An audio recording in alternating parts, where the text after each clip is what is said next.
Olá pessoal, eu sou o Vitor Bornel, esse é o Dados Ocultos e hoje nós vamos falar sobre pontos de experiência, ou melhor, sobre como recompensar seus jogadores e como administrar o avanço dos seus jogadores. Cada sistema de RPG usa uma mecânica própria para lidar com o progresso dos personagens. Muitos usam os chamados pontos de experiência, ou alguma conta parecida, pode variar de nome para assistir um sistema para o outro, mas a essência é basicamente a mesma.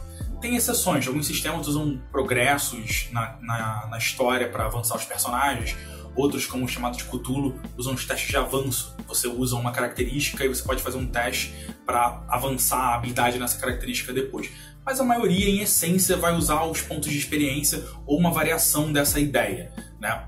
E claro, a grande maioria dos RPGs fala sobre você recompensar a interpretação dos jogadores com mais experiência ou um avanço maior na evolução do personagem. Mas será que essa é a melhor forma de fazer isso, recompensar o jogador que interpreta melhor? Eu não vou mentir para vocês, eu já usei essa abordagem, né? Muitas vezes, de presentear o jogador que mais se destaca na crônica com um avanço maior, ou mais XP. Mas isso tem certas implicações, eu fui descobrindo isso com o tempo. Porque é claro que pessoas diferentes têm aptidões diferentes. Então, nem todo mundo vai ser tão interpretativo ou vai se entregar tanto a um personagem. Na verdade, o que eu descobri é que na maioria das vezes a mesma pessoa ganhava essa recompensa. O ponto de XP adicional para quem se destaca na interpretação ia sempre a mesma pessoa. Porque tem gente que tem facilidade em interpretar o personagem, outros mais dificuldade. Que não tem nada de errado. RPG é um jogo, uma diversão, e não tem nenhum profissional interpretando ali. Além disso, tem todo um fator, né, do próprio personagem em si. Alguns personagens favorecem interpretações grandiosas e eloquentes, impressionantes. Outros não. Vide os filmes, né? Se o próprio Oscar às vezes tem dificuldade, a própria academia tem dificuldade na hora de comete injustiças, na hora de prestigiar determinados atores com um papel que pode exigir menos do personagem ou mais, pô, quem sou eu para avaliar com toda justiça o cara que interpreta melhor ou o cara que talvez esteja interpretando um personagem que exige menos e que tem menos destaque, né? Eu chamo de síndrome do bardo, porque quando você joga D&D, os jogadores que jogam de bardo geralmente são personagens eloquentes, que falam e fazem piadas e brincam, muitas vezes, não necessariamente, mas é uma característica comum. Às vezes você cai naquela de, nossa, ele é tão divertido, pô, ele é quem se destacou. Mas às vezes um monge introspectivo tá super dentro do personagem e ele não se destaca. E aí? Outro problema que eu vejo nessa abordagem, que eu particularmente nunca tive muito nas minhas mesas, mas que eu vejo que é bem frequente nas conversas das comunidades, é que isso tende a estimular aquele que eu chamo de jogador diva, sabe? Que é o jogador que ele quer estar em destaque, então ele vai lutar para roubar a cena para poder ganhar aquele ponto de experiência extra, aquele destaque extra, não necessariamente pelo avanço do personagem em si, pelo poder, mas porque ele curte isso, ele curte ser reconhecido. E isso é meio ruim, porque quando você tem jogadores brigando entre si, né, ou alguém que propositalmente rouba a cena o tempo todo, que toma a frente dos outros, né, disputa isso acaba prejudicando a narrativa, a qualidade da narrativa. Nem preciso falar também que você recompensar alguém que sempre se destaca, ou você preterir alguns jogadores em relação a outro porque ele foi melhor, pode deixar algumas pessoas com sua vaidade ferida, pode deixar algumas pessoas chateadas, frustradas, né? Não necessariamente por vaidade, mas porque o cara fala, poxa, eu não consigo, sabe? Eu não consigo ser tão legal quanto esperam que eu seja. Eu não consigo interpretar tão legal quanto esperam que eu interprete. Tem gente que acha que RPG é tipo, o cara tá no teatro, ele tem que interpretar bem, ele diz que não vai jogar porque ele não sabe interpretar. Cara, besteira. Eu jogo há 20 anos e eu não sei interpretar, eu não sou ator. Eu sou mestre RPG, eu sou jogador de RPG. Então, mas muita gente tem esse pensamento, ainda mais quando tá começando a jogar, pode ficar meio frustrada. Isso gera alguns problemas. E ainda nessa abordagem, outra coisa que eu superei é punir jogador com perda de pontos de XP. Sabe, você punir aquele jogador que se comporta mal na mesa, que faz bagunça, que chega atrasado, que tá atrapalhando o andamento do jogo, ou que não está interpretando direito o personagem, que está furando a interpretação, punindo ele, descontando XP no final. Uma coisa que eu aprendi nesses 20 anos de RPG é que se uma boa conversa não funciona, não é essa ameaça que vai funcionar. Porque assim, na prática, cara, não vai afetar nada a vida dele, você tirar ponto de experiência dele. Assim, não vai.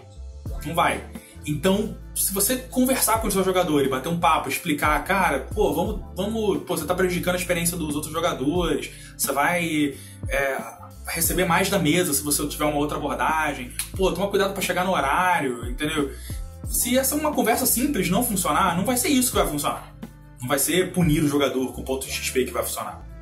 Mas então tá, você deve estar se perguntando aí, que outra opção eu tenho, além de presentear meus jogadores, quem interpreta melhor, com mais ponto, quem matou mais monstro com mais ponto, que outras coisas eu posso fazer na minha mesa, independente do sistema, para coordenar o avanço e o progresso dos personagens.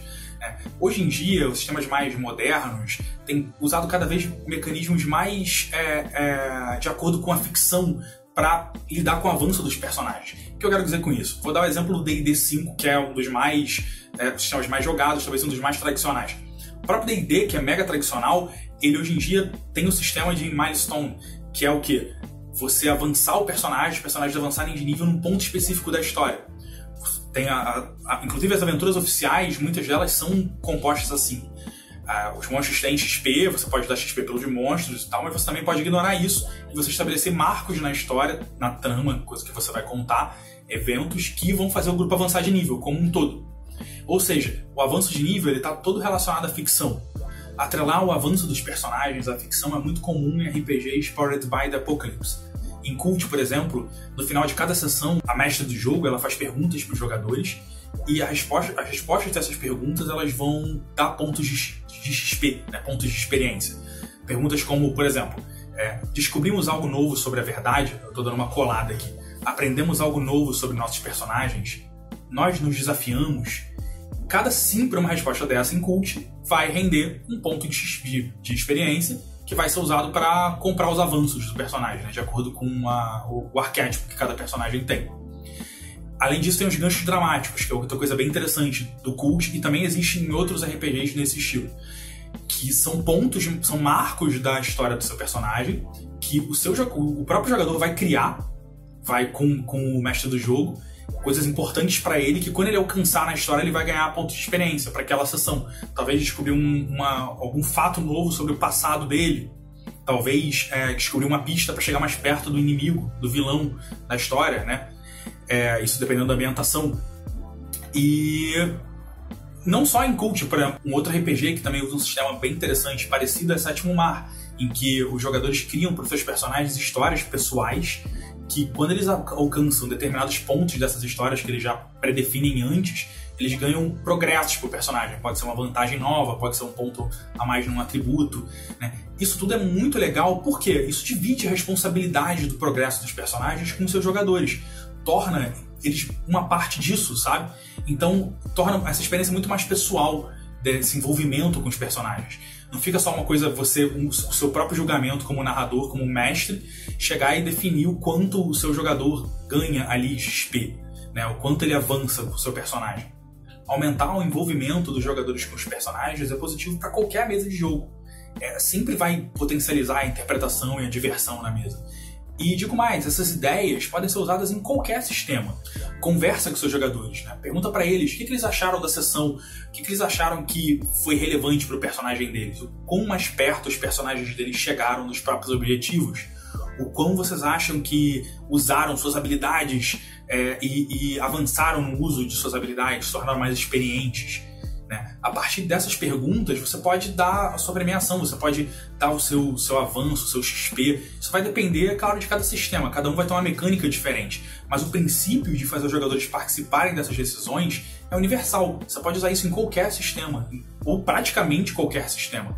Mesmo em Chamado de Cthulhu, que tem uma mecânica própria de você rolar teste de avanço, você também pode fazer uma regra da casa e usar alguma característica de o que você permitir um teste de avanço para o jogador que descreve bem alguma coisa que ele se empenhou durante a história, que ele acha que merece, mesmo que ele tenha falhado nos testes. Você é o dono da bola, a regra é sua. Se isso funciona no seu grupo, se você acha interessante, se isso vai aumentar a imersão dos seus personagens, dos seus jogadores com os personagens, super vale a pena. E se você acha muito importante recompensar um jogador que se destaque na interpretação, por que você não inverte isso? Em vez de você decidir unilateralmente qual jogador se destacou na mesa, por que você não joga essa decisão para os seus jogadores? Por que você não pede para eles votarem, decidirem entre si qual jogador se destacou naquela sessão e por que ele se destacou? O que foi relevante? De repente você vai descobrir que, na opinião deles, o cara que mais se destacou não foi o mesmo da sua opinião. E é legal que isso aconteça. É muito bacana também. E isso vai ser muito positivo, porque você vai conseguir aumentar o comprometimento na mesa, sabe? O comprometimento dos seus jogadores com os próprios personagens, né? De uma maneira muito mais eficiente do que simplesmente punindo aqueles que não interpretaram tão bem ou que não se destacaram tanto. É muito legal a gente lembrar que o personagem dos jogadores é a criação deles. Pelo menos na maioria das vezes é a criação deles. Se não é a criação deles, se é um personagem pronto, são eles que estão dando vida para os personagens. Então o vínculo deles com os próprios personagens é maior do que o seu como narrador, sabe? E se você permite que os jogadores criem esses laços, ampliem na hora de desenvolver, evoluir o personagem, progredir com o personagem, isso vai tornar a sua aventura, o seu cenário, né, muito mais, como é que eu posso dizer, muito mais imersivo para cada um. Ninguém entende mais os anseios e motivações de um personagem do que o próprio jogador. E se é assim, por que ele não deve participar do processo de evolução do personagem que ele mesmo criou ou que ele ajudou a dar vida, né? É muito interessante pensar sobre essa ótica. Aliás, é muito legal também que isso seja feito em grupo, que você leve em consideração o grupo como um todo, que o grupo discuta na hora de pensar a evolução dos personagens, como a gente falou aqui. Porque isso evita até aquele efeito meio videogame, de um personagem evoluir mais que o outro, ficar mais forte que o outro, e um personagem que é interessante, mas ele está desbalanceado em mesas em que o balanço de poder dos personagens é muito importante. Então, RPG é um jogo coletivo, na verdade tudo ali é construído. Mesmo que eu não tenha um jogador que, sei lá, teve um desempenho melhor em sistemas que contabilizam XP quando você derrota inimigos, mesmo nesses casos, né, isso também é construído. O grupo também participou desse processo. Ele pode não ter participado do combate, mas ele participou do que levou até ali de uma determinada maneira. Então, sei lá, talvez valha a pena reavaliar essa premiação individual, né, e pensar no grupo como um todo. Isso tende a deixar essa experiência muito mais equilibrada e muito mais interessante. E os jogadores muito mais envolvidos, não só com os próprios personagens, mas com todos os personagens da trama, com a ficção em si, né, que você está construindo ali, que eles estão ajudando a construir. E isso é muito legal. Espero que vocês tenham gostado do vídeo, dessa nossa reflexão sobre o progresso dos personagens e como lidar com esse processo, como premiar os jogadores, e que isso enriqueça a sua mesa. Conta pra gente nos comentários como é que tem sido, como é que você faz, você dá XP de maneira tradicional, você recompensa o grupo como um todo, você que é mestre de D&D, você usa o sistema de milestones ou você dá XP de acordo com o nível de desafio dos monstros, como é que é o reflexo na sua mesa, né? Você lida bem com isso, não? Conta pra gente. E se você gostou do vídeo, curte, compartilha, se inscreve no canal, clica no sininho para receber notificação na próxima semana, porque toda semana tem novidade aqui no Dados Ocultos para você. Beleza? Abraço, pessoal!